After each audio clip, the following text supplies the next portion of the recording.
నమస్తే, this is Murthy from Visakhapatnam. Fast December 2024 వచ్చేస్తుందండి. ఈ రన్నింగ్ రానే వస్తుంది. ఇంకొక నెల మాత్రమే ఉంది.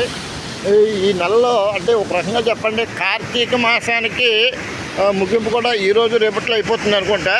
అంటే రేపు పొద్దున్న అందరూ దీపాలు వదులుతారు, అంతా బాగానే ఉంది. ఈ కార్తీక మాసంలో చాలా భక్తిపడి ఎప్పుడూ లేని విధంగా అంటే ఆడవాళ్ళ కాడి నుంచి మగాళ్ళు కూడానండి. అంటే సాధారణంగా పూజలు అనేవి సాధారణంగా లేడీస్ ఎక్కువ చేస్తుంటారు, అది అందరికి తెలిసిందే.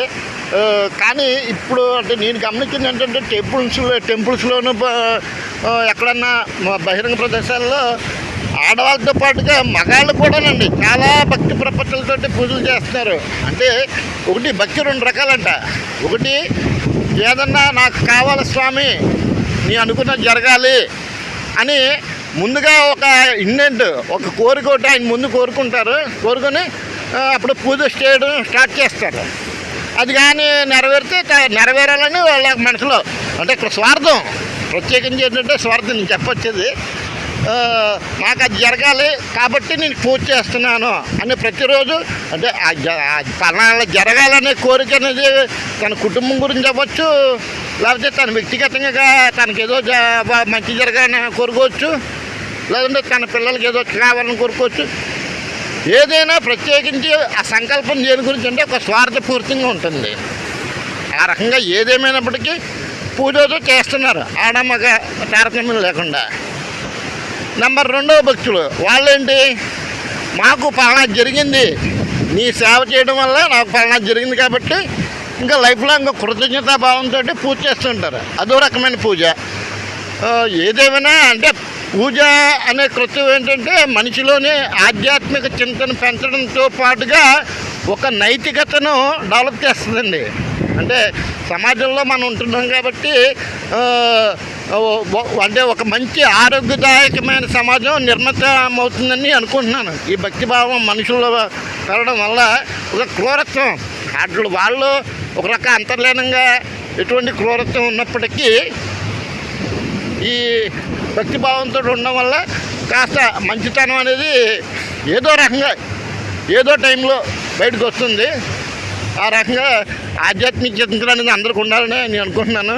ఈరోజు అయితే మన చూస్తున్నారు కదా, సరిగ్గా ఉడా పార్కు వెనకాల ఉన్నాను. ఈరోజు వైజాగ్ అంటే సండే అవడంతో వైజాగ్ మారథాన్ అని చెప్పి ఒక రన్నింగ్ ఈవెంట్ ఒకటి జరిగింది. ఆర్కే బీచ్ నుంచి ఇటు టువర్డ్స్ రుషికొండ దాకా. అంటే ఇందులో 3K run, 5K run, 10K run, 20K run కూడా ఉంది. అంటే రన్ అంటే కే అంటే కిలోమీటర్లు అండి. అంటే అన్ని కిలోమీటర్లు రన్ చేస్తే ఓ చిన్నపాటి ప్రైజులు కానీ మెమెంటోస్ కానీ గిఫ్ట్లు కానీ ఇవన్నీ ఇస్తారు. అంటే అందరికీ కాదండి, ముందు ఎన్రోల్ చేసుకోవాలి. ఒక చిన్నపాటి ఎన్రోల్మెంట్ కార్యక్రమం ఉంటుంది, ఫీజు కూడా కట్టాలి. కడితే కనుక అంటే ఈరోజు మార్నింగ్ తెల్లారుజామున సుమారుగా 2 గంటలకి 2 గంటలకు స్టార్ట్ అయింది ఈ ప్రోగ్రాము.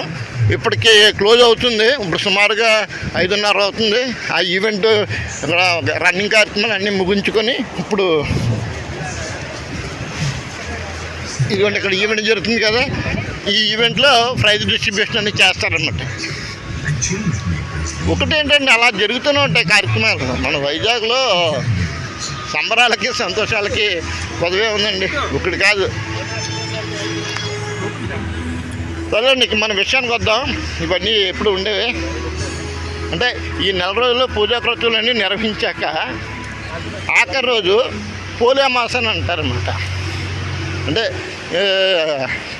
ఈ 30 రోజులు పెట్టిన పూజ చేసింది ఒక ఎత్తు అయితే, రేపు ఒక్కరోజు అంటే ఫైనల్ డే అనమాట, సెండ్ ఆఫ్ చెప్తారని చూస్తారు సార్. అలా రేపు ఒక్కరోజు మాత్రం చాలా విశిష్టత ఉంటుంది. ఈ 30 రోజులు చేసినా చేయకపోయినా ఎలా చేసినా రేపు మాత్రం కంపల్సరీగా దీపారాధన చేసే ఏర్పాటు చూసుకోండి.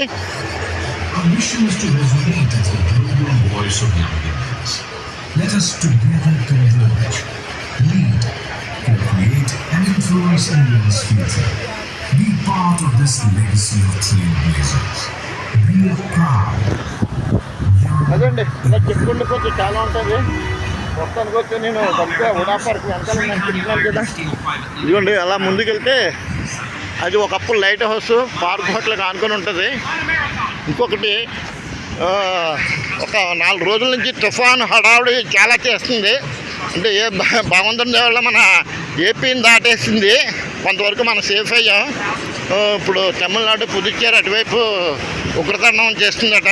మీ అందరికి తెలిసిందే. భారీ వర్షాలతోటి పాపం చెన్నై జన్మలో పాపం చేసినట్టుందండి. సంవత్సరానికి కనీసం 2-3 తుఫాన్లు అయినా సరే దానికి వెంటాడుతున్నాయి. తుఫాన్ వచ్చిందండి తెలియదే ఉందండి. భారీ వర్షాలు, వరదలు, మొత్తం అస్తవ్యస్తం అయిపోతుంది. ప్రభుత్వ రంగ సంస్థ అన్నీ అంటే మిగిలిన అన్ని పనులు మానుకొని దీని మీద వాళ్ళ కాన్సన్ట్రేషన్ అంతా ఈ వరద చర్యల నివారణలో భాగంగా మ్యాన్ పవర్ అంతా అక్కడ కేంద్రీకరించాలి. ఏ రకంగా ఆర్థికంగానే అన్ని రకాలుగానే లాసే తుఫాన్ వచ్చిందంటే. మరొకటి అంటే ఆ ఎఫెక్ట్ వల్ల మనకు కూడా ఏపీ కూడా కాస్త లాసే జరుగుతుందని చెప్పాలి.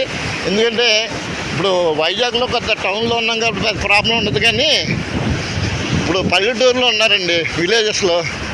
ఒకటి కాదు అంటే సరిగ్గా పంట చేతికి వచ్చే టైం అన్నమాట ఇది. సరిగ్గా కోతలు కోసి వరి నూర్పులు చేతికి వచ్చే టైంలో ఇంత భారీ వర్షాలతో ఉంటే మాకు ఆ వరి కంకులన్నీ నేల మీద వాడి మరి పని చేయగలరు తిండి గింజలు. అందుకే అండి వ్యవసాయం అనేది, లాటరీ అనేది ఒక జూదం అయిపోయింది. అంతా మనకు వచ్చినట్టే ఉంటుంది, పంట అనేది మనకు వచ్చినట్టే ఉంటుంది. కానీ ఇటువంటి తుఫాన్ అని ప్రకృతి వైపరీత్యాలు ఎప్పుడు వస్తాయో మనకు తెలియదు కదా.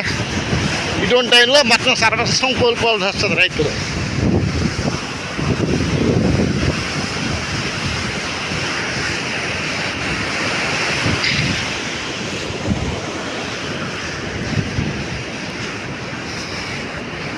వైజాగ్ టూరిజంగా బాగా డెవలప్ అవుతుంది, అంతా బాగానే ఉంది. కానీ చూడండి, హైదరాబాద్లో హైడ్రా అని చెప్పి చెరువుల్లో ఆక్యుపై చేసిన వాళ్ళని రేవంత్ రెడ్డి గారు ఏదో చాలా ఉగ్రతాండం చేస్తున్నాడు ఆయన.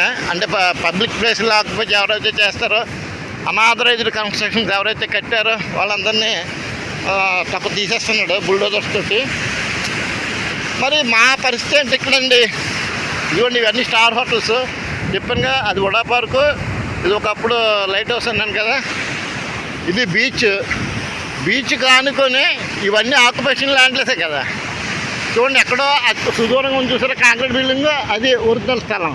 మరి ఇదంతా ఆక్యుపైడే.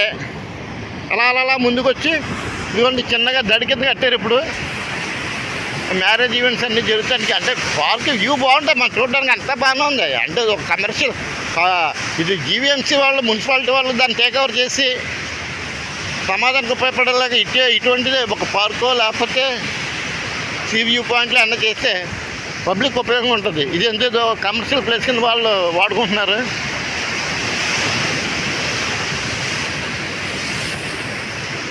అంటే ఇది అధికారులకి మరి ఇది ఎప్పుడో చూస్తారులేండి, ఏదో వస్తుంది కదా, ఎప్పటికైనా అబ్జర్వేషన్ అంటూ ఉంటుంది.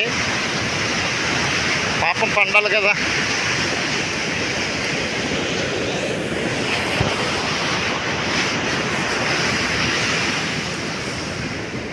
వీళ్ళతో దడి కట్టారు, ఆయన అయితే పక్క ఆయన ఇంకా కాంక్రీట్ గోడ కట్టేస్తాడు చూడండి, రివర్ట్మెంట్ వేసుకొని.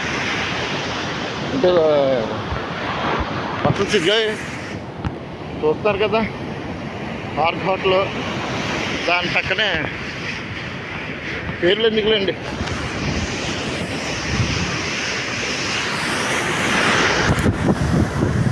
అదండి ఇలా చెప్పుకుంటూ పోతే చాలా ఉంటాయి విశేషాలు. పూర్తి వివరాలతో మరొక వీడియోలో కలుస్తాను. హలో, హర హర మహాదేవ్, శంభో శంకర, ఓం నమ శివాయ, నమో నారాయణ, నమో వాసుదేవాయ.